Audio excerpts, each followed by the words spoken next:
message sur la famille. Et en ce jour, fais-nous encore du bien. Fais-les comme toi et toi seul sais les faire. Fais-les pour ta gloire. Fais-les pour notre bien et notre édification. Au nom de Jésus. Amen. Nous reprenons nos places. Est-ce qu'on peut acclamer le Seigneur, mais aussi apprécier notre merveilleux groupe d'adoration pour le travail fantastique qu'ils abattent dimanche après dimanche. Et des fois, nous n'avons aucune idée pour une prestation de dimanche comme ça, les temps de privation, certaines choses qu'ils aimeraient manger, qu'ils ne mangent pas, afin que leur voix puisse porter, les temps de répétition. Est-ce qu'on peut apprécier ces bien-aimés? Que Dieu vous bénisse et qu'il se souvienne de vous. Je rends grâce à Dieu qui nous a fait venir, qui m'a fait venir de Kinshasa le week-end passé, dimanche, et en soirée, qui a permis que depuis lundi, je puisse être au milieu de vous pour partager la parole de Dieu jour après jour. Mais je voudrais aussi ce matin particulièrement demander au pasteur Timothée ainsi qu'à Maman tout de suite s'élever pour leur dire combien je les apprécie, combien je suis fier d'eux. Est-ce que vous appréciez aussi cet homme et cette femme?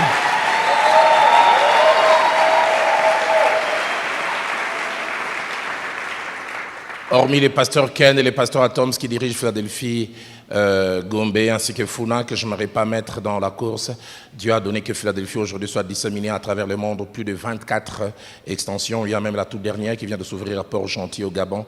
Et je dois avouer, j'ai des fils, j'ai des enfants. Je ne dirais pas sans froisser quelqu'un que vous êtes parmi les meilleurs, combien je vous apprécie, combien j'ai de l'estime pour vous et du respect pour vous. Que Dieu vous bénisse, que Dieu vous bénisse. Et que la joie que vous procurez à mon cœur se transforme en bénédiction sur vous, sur vos enfants et les enfants de vos enfants. Est-ce qu'on peut encore les apprécier? Merci. Alors j'ai un bouquet de passages à lire avec nous 5 au total qui va nous aider à parler un peu en conclusion de cette merveilleuse semaine que nous avons eue ensemble. Éphésiens d'abord au chapitre 6 et nous lisons 3 versets du 1er au 3e verset. Éphésiens chapitre 6. Du 1er au 3e verset. Enfants, obéissez à vos parents selon le Seigneur, car cela est juste. Honore ton père et ta mère. Et entre parenthèses, il est écrit, c'est le premier commandement avec une promesse. Afin que tu sois heureux et que tu vives longtemps sur la terre. Nous lisons Proverbes au chapitre 30, verset 17. La première fois que j'ai lu ces passages dans la Bible, j'ai dit, qu'est-ce que la Bible? Des fois, on n'y va pas des mains. L'œil qui se moque d'un père et qui dédaigne l'obéissance envers une mère, les corbeaux du torrent les perceront et les petits de l'aigle les mangeront. Proverbe chapitre 20 au verset 20e. Si quelqu'un maudit son père et sa mère, sa lampe s'éteindra au milieu des ténèbres. Deutéronome au chapitre 27, verset 16. Maudit soit celui qui méprise son père et sa mère. Et tout le peuple dira Amen. Et nous terminons avec Genèse au chapitre 9, du verset 18 au verset 25, un passage que je citerai vers la fin de cet enseignement. Genèse chapitre 9, verset 18 au verset 25. Les fils de Noé qui sortirent de l'arche étaient Sem, Cham et Japheth. Cham fut le père de Canaan. Ce sont là les 3 fils de Noé et c'est leur postérité qui peupla toute la terre. Noé commença à cultiver la terre et planta de la vigne. Il but du vin, s'enivra et se découvrit au milieu de sa tente. D'autres versions disent il resta tout nu. Une autre version dit même nu comme un ver. Cham, père de Canaan, vit la nudité de son père et il les rapporta dehors à ses 2 frères. Alors Sem et Japheth prirent les manteaux, les mirent sur leurs épaules et marchèrent à reculons. Couvrirent la nudité de leur père, comme leur visage était détourné, ils ne virent point la nudité de leur père. Lorsque Noé se réveilla de son vin, il a pris ce que lui avait fait son fils cadet et il dit, maudit soit Canaan, qu'il soit l'esclave des esclaves de ses frères. Je peux même aller au verset 26 et il dit encore, béni soit l'Éternel Dieu de Sem et que Canaan soit leur esclave. En ce dimanche, en clôturant cette merveilleuse semaine sur la famille, Dieu m'a mis à cœur de parler sur la Bible, la famille et la loi de l'honneur. La Bible, la famille et la loi de l'honneur. En lisant la Bible, qui est la parole de Dieu, on arrive à découvrir plusieurs choses en rapport avec l'honneur. J'en ai fait ressortir 4. La première, c'est que le Dieu de la Bible parle beaucoup de l'honneur. Et il a même institué l'honneur comme une loi. Et lorsque nous parlons de l'honneur, je n'aimerais pas trop venir donner un cours de sémantique ici. L'honneur dans sa racine et en hébreu et en grec tire sa même racine du mot gloire. Honneur veut dire poids, valeur de quelque chose. Mais principalement lorsque nous parlons de l'honneur, nous parlons du fait d'accorder de la valeur ou de l'importance à certaines personnes ou à certaines choses. Reconnaître leur valeur, reconnaître leur importance. Et cette importance que Dieu érige en loi se révèle et se montre de plusieurs manières. Premièrement, par la manière dont nous regardons ces personnes pour lesquelles Dieu veut que nous puissions leur accorder un statut spécial. Deuxièmement, par la manière dont nous les traitons. Et là, je veux dire les traiter avec égard. Et troisièmement, la manière dont nous leur parlons avec considération. Quelqu'un qu'on honore, on lui parle d'une certaine manière. Et quatrièmement, par la manière dont nous nous comportons avec eux. Et quand je parle d'avec eux, cela veut dire deux choses, en leur présence et même en leur absence. J'insiste sur cette première chose, le Dieu de la Bible parle beaucoup de l'honneur et il érige même en loi.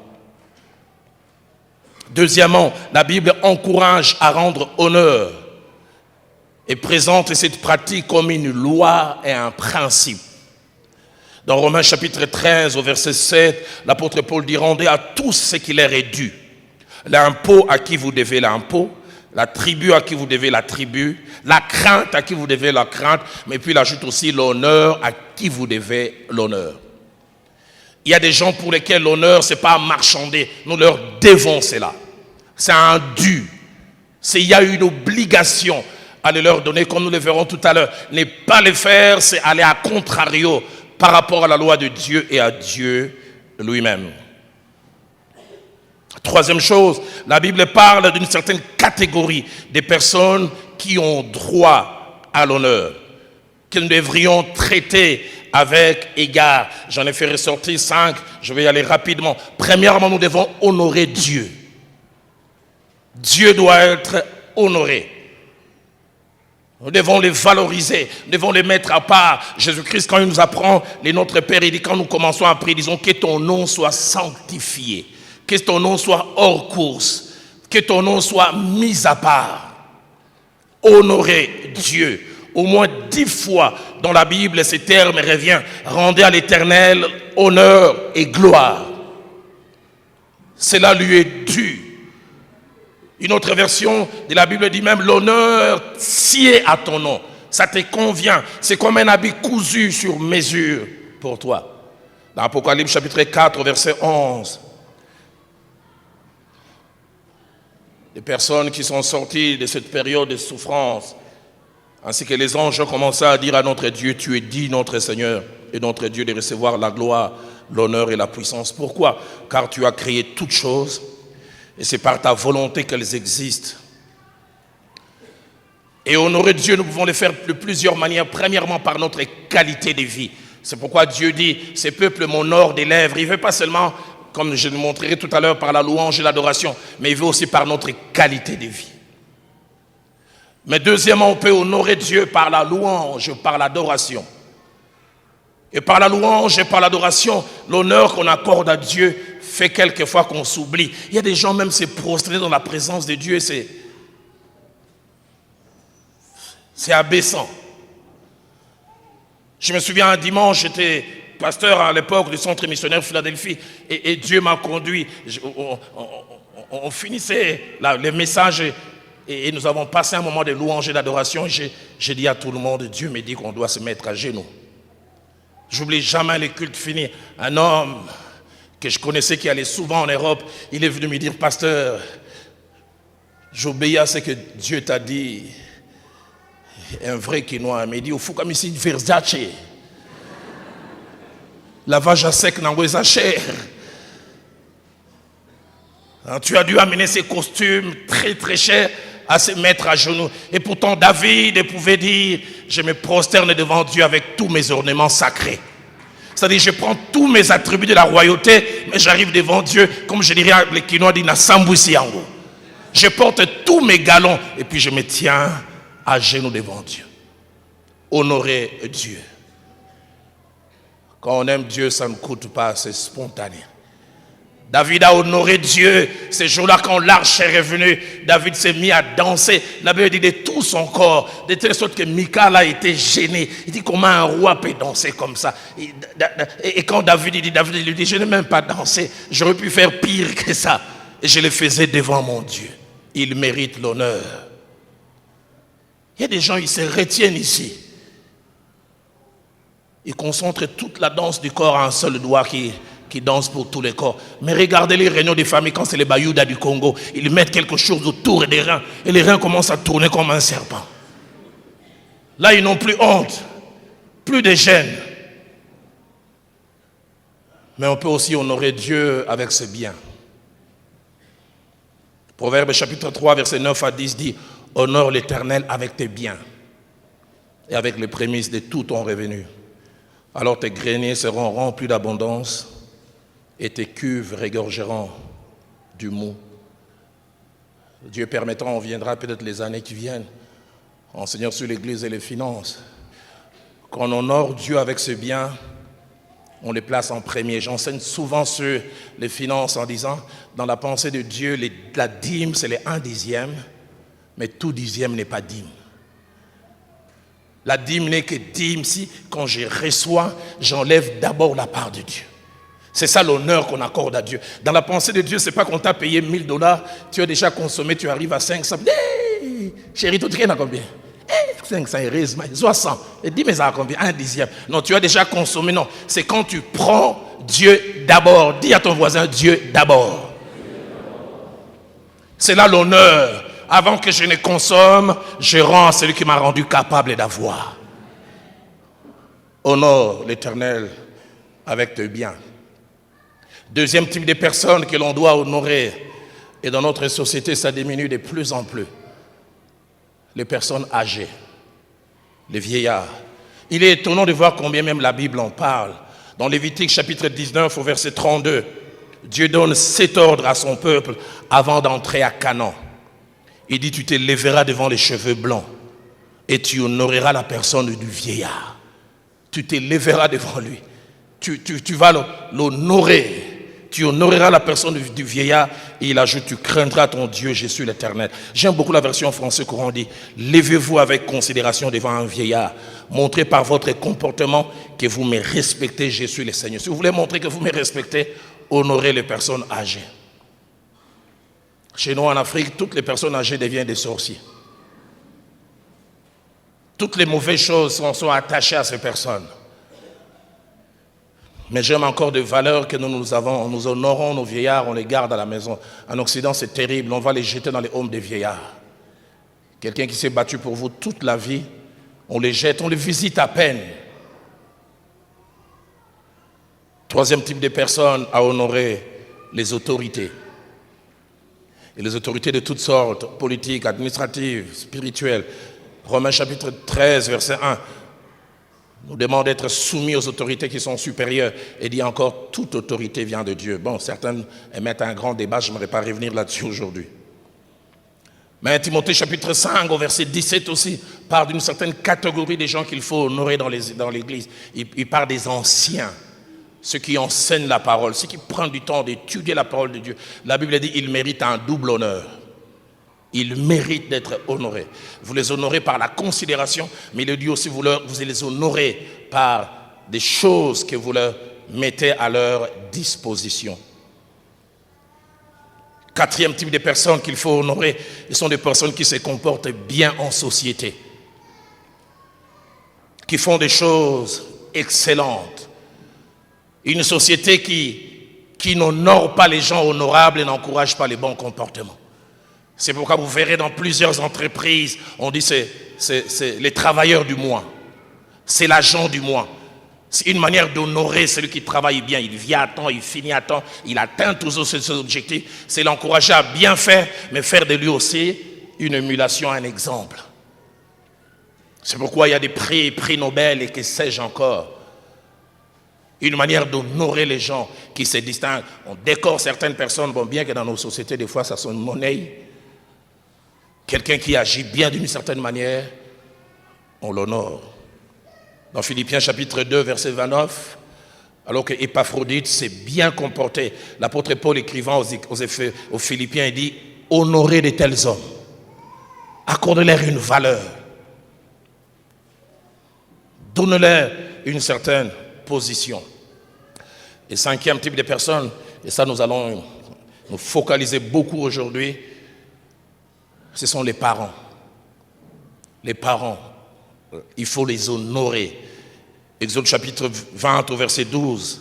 Et l'apôtre Paul, Moïse va les rappeler plus tard, dans Deutéronome chapitre 5 au verset 16, quand il va rappeler la loi. Il dit, honore ton père et ta mère. Accorde-leur du poids, accorde-leur de la valeur. Tout ceci, c'est dans le troisième point pour parler de la Bible, par d'une certaine catégorie de personnes que Dieu veut que nous puissions honorer. Puis enfin, quatrièmement, la Bible parle des conséquences positives et négatives qui s'attachent lorsque nous pratiquons la loi de l'honneur ou nous ne la pratiquons pas. Quand nous honorons Dieu, nous honorons le vieillard, nous honorons certaines catégories de personnes, nous honorons les parents, nous honorons les autorités. Dans Samuel chapitre 2 au verset 30, Dieu lui-même dit « J'honorerai celui qui m'honore.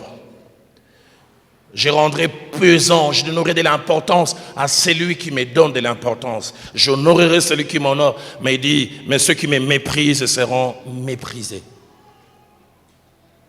Et lorsque nous avons parlé d'honorer Dieu avec ses biens, il montre aussi la conséquence quand tu honores Dieu avec tes biens, les conséquences qui s'en suivent. Tes greniers sont remplis. Il promet même, il dit, je vais menacer celui qui te dévore. Mais notre passage central d'Éphésiens chapitre 6, du 1er au 3e verset, nous parle de la loi de l'honneur dans la famille. 6 choses à mentionner concernant les vérités contenues dans ces merveilleux passages des 3 versets. Enfants, obéissez à vos parents. Et la Bible dit selon les seigneurs. Et l'apôtre ajoute car cela est juste. Une autre version dit cela est bienséant. Honore ton père et ta mère, c'est le premier commandement avec une promesse. Et puis il ajoute, afin que tu sois heureux et que tu vives longtemps sur la terre. 6 choses à faire ressortir par rapport à ce passage. Le premier, c'est qu'il est la répétition et les rappels du 5e commandement donné dans Exode chapitre 20 au verset 12, au mont Sinaï. Et le plus étonnant de ce 5e commandement, pour montrer l'importance que Dieu accorde aux parents, c'est que le premier, le deuxième, le troisième et le 4e commandement s'attachent à Dieu. Mais directement après sa personne, ce sont les parents. Il y a 10 commandements, les 4 premiers, c'est attaché à Dieu. Tu n'auras point d'autre Dieu devant ma face. Tu ne te feras point d'image taillée. Tu ne prendras point le nom de l'Éternel ton Dieu en vain.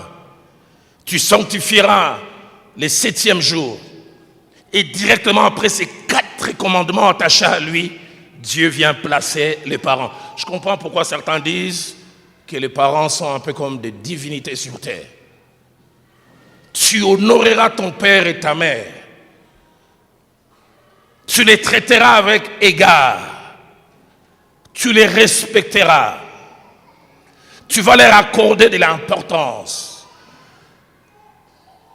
Deuxième chose attachée à ce passage, il n'est pas une proposition. C'est un ordre que Dieu donne. Dieu ne dit pas, enfants, si vous les trouvez bons. Il dit, enfants, obéissez, c'est l'impératif. Et puis quand il dit aussi au verset 2, honore ton père et ta mère, ce n'est pas une suggestion. Ce n'est pas à prendre ou à laisser, c'est un ordre. Honore ton père et ta mère. Impératif. Mais troisièmement, étonnant. C'est le seul commandement parmi les 10 auquel s'attache directement une promesse. Si tu fais ça, voici les conséquences qui vont arriver. Et quatrièmement, ces récompenses sont de 2 ordres. Premièrement, la longévité et deuxièmement, la qualité de vie. Qu'il y ait des gens qui meurent tôt, ils cherchent les sorciers en famille. Ils pensent que c'est un problème attaché à l'hygiène ou à l'environnement. Comment tu traites les parents? La Bible est claire. Honore ton père et ta mère, afin que tu vives longtemps. Enfant, la longévité est attachée au comment vous traitez les parents. Mais deuxièmement, la qualité de vie, afin que tu sois heureux. Tu as une qualité de vie, que tu réussisses dans ce que tu fais. Tu es étonné, 50 fois tu écris pour être embauché. J'ai l'honneur de venir auprès de votre autorité. 50 fois on vous écrit, nous avons les regrets. Et vous n'arrivez pas à comprendre, mais pourquoi ça ne marche pas? Les autres, les portes s'ouvrent calmement, sans difficulté. Mais pour moi, ça ne marche. Comment tu traites les parents? J'en parlerai tout à l'heure. Des jeunes filles en famille, parce que maman parle beaucoup, vous l'avez surnommée RFI. Radio France Internationale. Votre papa, il est peut-être dur de caractère, Saddam Hussein. Dans une famille, on appelait leur papa vieux Satan. Vieux Lucifer, hasard. Et tu serais, vous en rigolez entre vous, mais Dieu ne rigole pas. Aide-moi à dire à ton voisin, les parents sont sacrés. Joue avec n'importe qui, joue avec ton ami, ne joue pas avec Dieu. Afin que tu vives longtemps et que tu sois heureux. Cinquième chose, c'est que si ce passage parle d'honneur, il parle aussi d'obéissance. Je toucherai cela vers la conclusion. Il parle de l'honneur et de l'obéissance comme quelque chose de bien. Enfants, obéissez à vos parents selon le Seigneur. Je toucherai là à la fin. Si on ne peut appeler à obéir aux parents, mais c'est selon le Seigneur. Oh non, les choses ne vont pas bien en famille, mais il y a un devin à Kasumbalé, ça, papa a dit qu'on y aille. Le pasteur a dit dimanche, obéissez aux parents, on doit y aller. Non, ce n'est pas dans ce domaine. Il avait dit selon les seigneurs. Je me souviens quand je me suis converti, je toucherai ça à la fin, à la conclusion. Combien j'ai eu à un moment des rapports difficiles avec mon père. Il voulait me demander de faire certaines choses qui étaient à contrario de la parole de Dieu. Je lui disais non, mais poliment. Parce que je savais, je dirais ça à la fin, que dans mes rapports avec les parents, je ne peux avoir Dieu que si je me comporte de la bonne manière. Apparemment, j'ai désobéi. Parce que là, j'ai le choix entre Dieu et les parents. Mais même quand j'ai choisi Dieu, je dois y mettre la manière. Pas de dédain. Non, je ne ferai pas ça, agent du diable. Papa t'envoie, va m'acheter la cigarette. Arrière de moi, Satan. Non. Non, papa, mes convictions ne me permettent pas de faire ça. Envoie quelqu'un d'autre. Moi, j'ai tout le respect, mais ça, je ne peux pas faire. Jean-Jacques, prends la bouteille, va m'acheter le chichampa. Hein? Chez Mamundaya. Et dis à elle qu'elle n'oublie pas d'ajouter les batabiches comme elle le fait.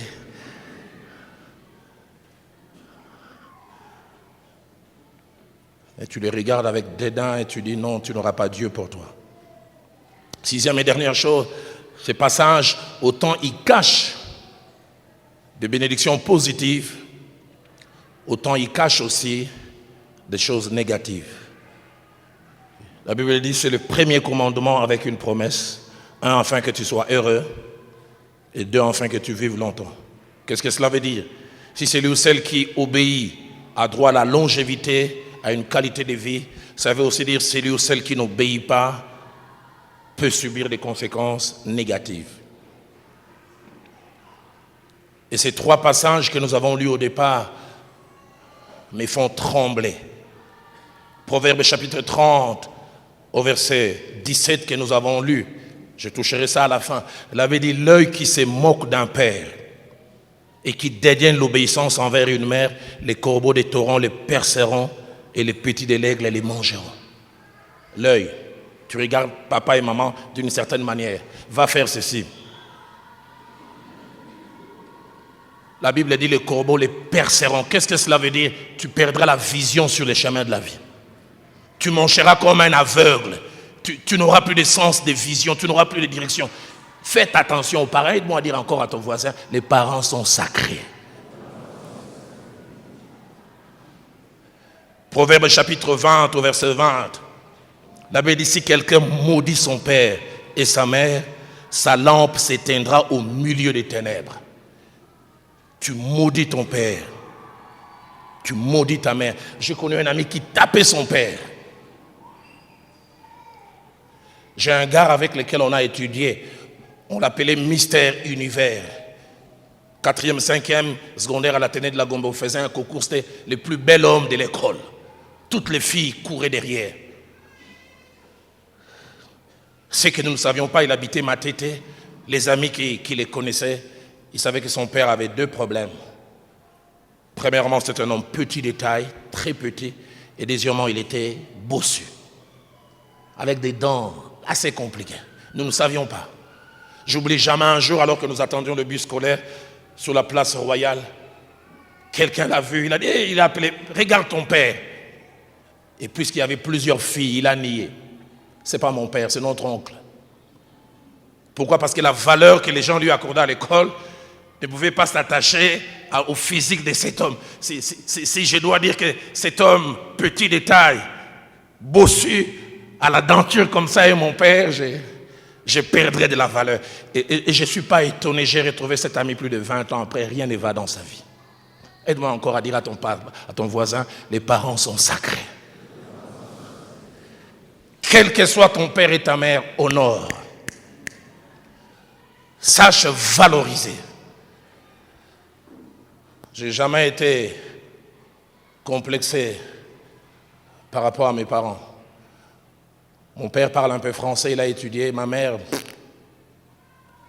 quand elle essaie, c'est la papa, c'est la baptême. Une fois, maman priait en français, j'ai dit, maman, prie en tété là, ou en swahili. J'ai dit, même Jésus doit avoir des problèmes aussi, elle est là.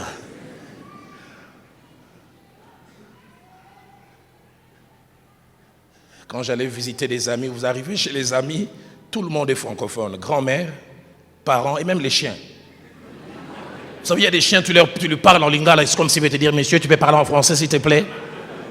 Chien francophone. Et quand les amis arrivaient chez nous, ils voulaient parler à maman en français, j'ai dit, maman, c'est lingala, mais c'est ma mère. J'ai jamais oublié ces récits que maman m'a relaté d'une de ses copines. Vous savez, les enfants, surtout les adolescents, quand ils ont entre 14, 15, 16 ans, ils pensent qu'ils ont une valeur spéciale. Cette jeune fille a grandi, ne se rendait pas compte de l'état de sa mère. Sa mère était brûlée, avec un visage, il n'y avait plus de cheveux, des dents comme ça. Et chaque fois que l'enfant arrivait à l'école, les amis se moquaient. Qui t'accompagne là? Vous savez, quand quelqu'un est brûlé. Et puis elle a appelé un jour sa maman et dit, maman, laisse les chauffeurs m'accompagner. Ne viens plus parce que chaque fois que tu viens, on se moque de moi. S'il te plaît. Si tu m'aimes, ne viens plus. Sa mère s'est mise simplement à pleurer. Quand elle a eu ses 17 ans, c'est une des tantes qui est venue lui dire, tu sais pourquoi maman est dans cet état? Quand tu avais 1 année et demie, tu t'es brûlé dans la case et personne n'osait aller. Maman est allée, elle t'a serré pour que tu ne sois pas brûlé. Et c'est elle qui a pris tout ça. Elle s'est mise à pleurer les soirs quand elle est rentrée. Elle dit, maman, tu m'accompagneras toujours à l'école. Les parents sont sacrés. Vas-y, on peut acclamer, pourquoi pas?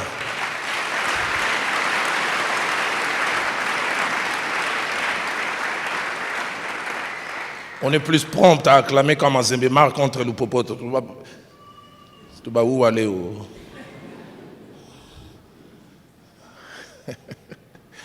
L'œil qui se moque d'un père et qui dédaigne l'obéissance envers une mère, des corbeaux du torrent les perceront. Si quelqu'un maudit son père et sa mère, sa lampe s'éteindra au milieu des ténèbres. Matthieu 15, au verset 4, Jésus-Christ va ajouter « Honore ton père et ta mère, car celui qui maudira son père sera puni de mort. » Mort. Des fois, certains ne meurent pas spirituellement, mais vous mourrez par la qualité de vie. Plus rien ne va dans votre vie. Et la Bible nous montre des exemples, des mauvais exemples, mais aussi des bons exemples. J'ai toujours été étonné en lisant Luc chapitre 2, verset 51. Jésus-Christ était allé avec ses parents à Jérusalem pour offrir, et au retour, Jésus-Christ s'égare. Et ses parents sont en train de les rechercher, et finalement, il les retrouve. Il lui pose la question, notre enfant, tu nous as mis dans le suspense. Il dit, je m'occupais des affaires de mon père, mais j'aime la suite. Jésus a voulu nous laisser un exemple comme enfant. La Bible dit, puis Jésus descendit avec eux à Nazareth et il leur était soumis. Soumis. Il s'est soumis aux parents. Il s'est mis sous leur autorité. Est-ce que tu es sur l'autorité des parents? Mais Genèse 9, 20 à 25 que nous avons lu, nous parle d'une scène, et cette scène m'a toujours étonné. Noé sort de l'arche, il est joyeux, il est content, il a planté des vignes, et puis ce jour-là, il prend un verre de trop. Et en prenant un verre de trop, il se déshabille. Sa nudité dort. Et parmi ses 3 fils, la Bible parle de ce qui s'est passé. La Bible en parle clairement. Noé, par sa propre bêtise, permettez-moi les termes, la Bible dit au verset 21, il but du vin, s'enivrant et se découvrit au milieu de sa tente. Cham, père de Canaan, vit la nudité de son père et les rapporta dehors à ses 2 frères. La version Louis II est pudique. La pensée originale veut dire non seulement qu'il a vu, mais il est allé rapporter en détaillant les mensurations. Certains disent même qu'il aurait mesuré. Vous savez, papa, il a tel centimètre. Et il en parlait en rigolant. Mais les 2 autres enfants ont aussi appris la même chose. Et ils ont un comportement différent. Le verset 23 dit, alors Sem et Japheth prirent les manteaux, les mirent sur leurs épaules, marchèrent à reculons. Ils veulent régler un problème, mais ils ne veulent pas voir et couvrir la nudité de leur père. Comme leur visage était détourné, ils ne virent point la nudité de leur père. La suite m'étonne. Le verset 24 dit, lorsque Noé se réveilla de son vin, il a pris ce que lui avait fait son fils cadet.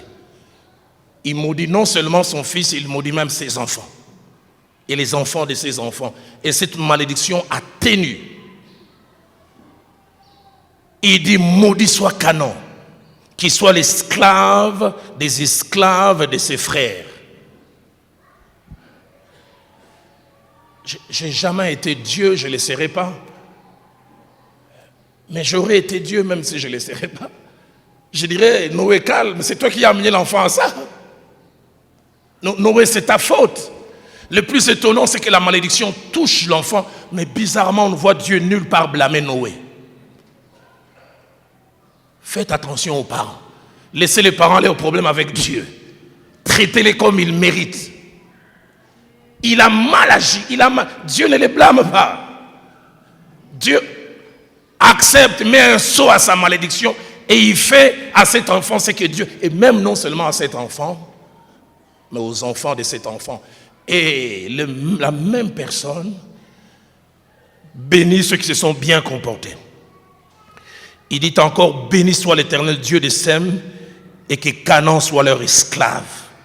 Que Dieu étende les possessions de Japheth, qu'il habite dans les tentes de Sem et que Canaan soit leur esclave. Et ça a été accompli de génération en génération. Celui qui néglige la loi de l'honneur se met en porte en faux, en danger. Et des choses qui peuvent lui arriver, il ne risque que de regretter lui-même. Ce matin, en terminant, avant que nous puissions prier, j'aimerais mentionner 5 dernières choses. La première, c'est un rappel, et je l'ai presque dit tout au long de cet enseignement. Enfants, faisons attention aux parents et à la manière dont nous les traitons, car notre futur en dépend. Faisons très attention. Deuxième chose que je voudrais dire aux enfants, les parents doivent être traités spécialement parce qu'ils ont un statut spécial aux yeux de Dieu. Un statut spécial. 3 choses à ce niveau. C'est que Dieu leur a donné un statut spécial. C'est lui qui a décidé. Mais deuxièmement, ils sont comme des délégués de Dieu. Comme on parle dans une entreprise, administrateur délégué. On lui a confié. Les parents sont des délégués de Dieu. Mais troisièmement, nous devons les respecter à cause du prix qu'ils payent pour nous. Des fois, nous n'avons aucune idée du prix que les parents payent. Mon père me disait cette phrase quand j'étais tout petit, je ne comprenais pas trop. Il me disait, on comprend les parents quand on devient parent. Tant qu'on est enfant, on ne comprend pas. On comprend les parents quand on devient parent. J'ai chaque fois insisté aux accouchements de mes filles, j'en ai 4. J'ai eu plus de respect pour ma mère quand j'ai eu à vivre avec une femme enceinte. Voir tout ce que cela représente, les privations, les souffrances. Et chaque fois j'ai assisté aux accouchements. J'oublie jamais le premier accouchement. Au clinique Galima, Viviane devait accoucher de Younis. Je ne sais pas comment, en grandissant, sa tête n'a pas suivi mon volume. Mais ce jour-là, à la naissance, les sages-femmes et les médecins ont dit, cette fille a une tête un peu comme son père. Et c'est difficile à sortir. Je revois la belle Viviane, belle déjà naturellement, en plus quand elle se maquille. Là, elle était comme ça. J'ai dit Kitoko Zawabiawa. Dans la salle de travail. Je la vois comment il dit, appelez maman, il dit, madame, maman, quand tu nous as accouché 5 fois, là, tu sentais toujours ça. Maman dit, oui, c'est ça. Hein? Vous, les jeunes filles qui pensez maîtriser des choses. Mais j'oublierai jamais un pasteur Timothée, sa tête avait difficile à sortir. Et comme j'étais là, impuissant, incapable, le médecin me regarde et dit, pasteur, on va faire une épisiotomie. J'ai dit, épisio quoi? J'ai dit, ça veut dire quoi? Il dit, on va la déchirer. J'ai jamais oublié. Je vois, on fait une piqûre à côté et puis on prend une lame. J'avais mal. On a coupé, on a déchiré. Et la tête de Younis est sortie. Et j'ai dit, une telle personne, demain tu lui dis, va m'amener l'eau, elle fait.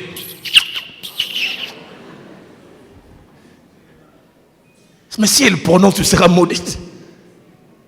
Cette souffrance-là.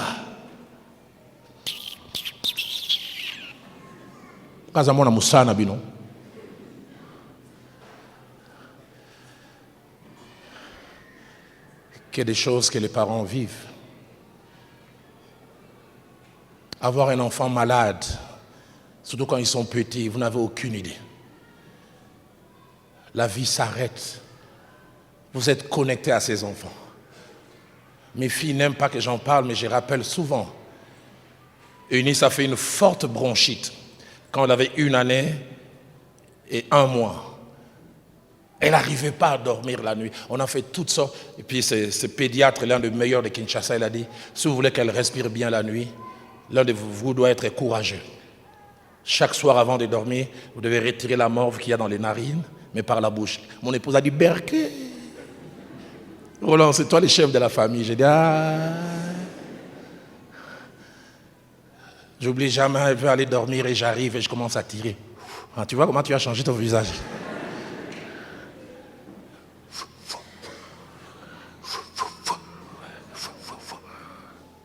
Je comprends pourquoi la Bible dit parents, enfants, honorez vos parents. La deuxième qui va bientôt se marier, elle aime jamais que je parle de ça. Une année, je pense, non, quelques mois, je pense, 10 ou 11 mois, elle fait une constipation durant 4 jours. Elle ne produit pas de sel. On donne tel produit, ça ne marche pas. On nous donne même des trucs indigènes, ça ne marche pas. J'oublie jamais cette maman avec laquelle nous habitions. Vous savez, ces vieilles dames, elles ont des solutions. Le pasteur prend un morceau de savon, place dans la voie anale et garde 5 minutes. Et puis quand tu enlèveras 5 minutes, après ça ne va pas tarder. J'ai placé 5 minutes. Aïe, j'oublierai jamais. Comme j'étais juste vers l'orifice. À peine j'enlève les doigts. Tout sur le visage. C'est comme la pâte d'arachide. J'ai enlevé ça en rigolant. C'est ça être parent.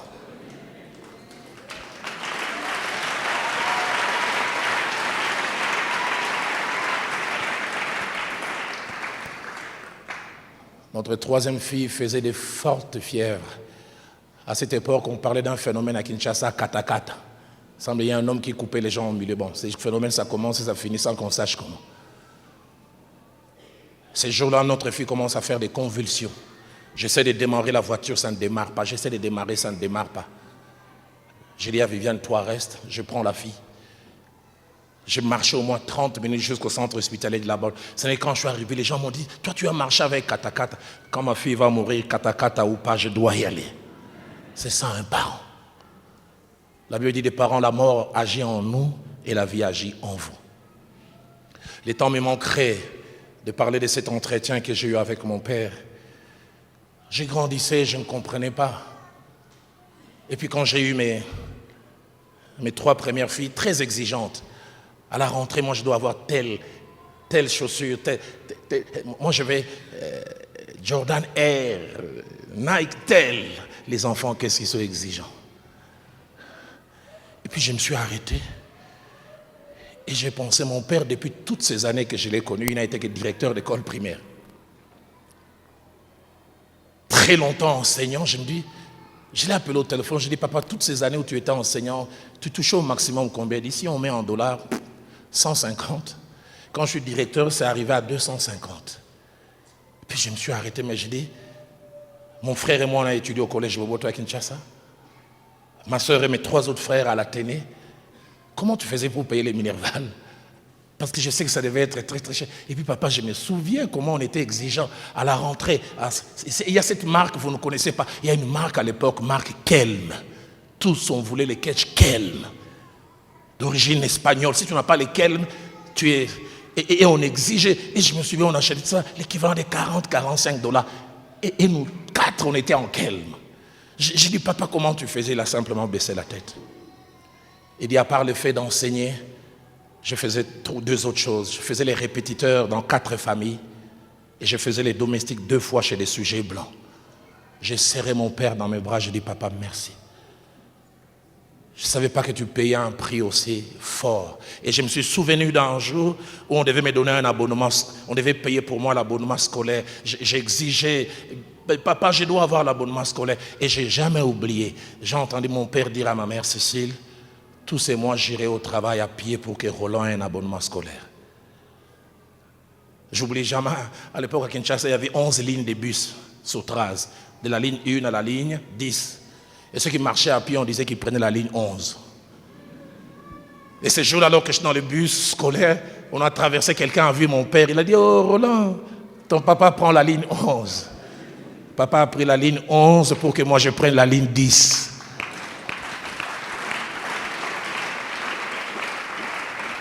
Enfant, honore ton père et ta mère, ils payent un grand prix et des fois on n'a aucune idée. Les enfants, nos spécialités, c'est la demande. On a demandé de payer le minéral. Papa, on a dit, on ne paye pas pour me chasser et vous ne savez pas ce qu'ils font. Vous pensez qu'ils ont des cheveux blancs, barbe blanche, simplement à cause de l'âge, les stress venant de vous. Fonctionnaire qui ne gagne plus rien, mais 4 enfants à l'université. Comment il fait? Ils ne vous disent pas. Ils font des acrobaties de toutes sortes. Des fois, ils sont endettés jusqu'au cou. Des fois, ils doivent aller s'agenouiller devant les gens. Pardon, pardon, donne-moi ça pour mon fils. Toi, tu vois simplement l'argent, tu ne sais pas d'où ça vient. Troisième chose, l'attitude vis-à-vis des parents ne doit pas être dictée par les comportements des parents vis-à-vis de nous. Je suis bon avec les parents parce qu'ils sont bons. Dans 1 Pierre chapitre 2, verset 18, c'est dit par rapport à la relation maître et serviteur. L'apôtre Pierre dit, serviteurs, obéissez à vos maîtres, même à ceux qui sont méchants de caractère. Maman est dure, tu ne dois pas la mépriser pour cela. Toi, fais ta part et laisse maman avec Dieu. Quatrième et avant-dernière chose, le seul moment où la Bible nous permet de désobéir à nos parents, c'est lorsqu'ils veulent nous amener en dehors de la volonté de Dieu. Ephésiens 6, 1 dit, obéissez à vos parents selon le Seigneur. Mais j'insiste, comme je l'ai dit tout à l'heure, même quand ils veulent nous amener en dehors de la volonté de Dieu, nous devons mettre la manière en désobéissant. Et puis, cinquièmement, et je termine, la Bible atteste que tout comportement dangereux en rapport avec les parents peut se passer de plusieurs manières. Deutéronome 7, verset 16, ainsi que Proverbe 20, au verset 10, par des maudire, dire du mal. Qu'est-ce que nous disons? Proverbe 30, au verset 17, parle du regard. Comment tu regardes papa et maman? Et puis enfin, Proverbe 30, au verset 17, parle du mépris. Ne pas les considérer à leur juste valeur. Que Dieu nous donne, au Centre missionnaire Philadelphie, des enfants qui reconnaissent la valeur des parents et qui les honorent. Enfant, honore ton père et ta mère. C'est le premier commandement avec une promesse. 1, afin que tu vives longtemps. Et 2, que tu sois heureux sur la terre. On va baisser nos têtes dans la prière.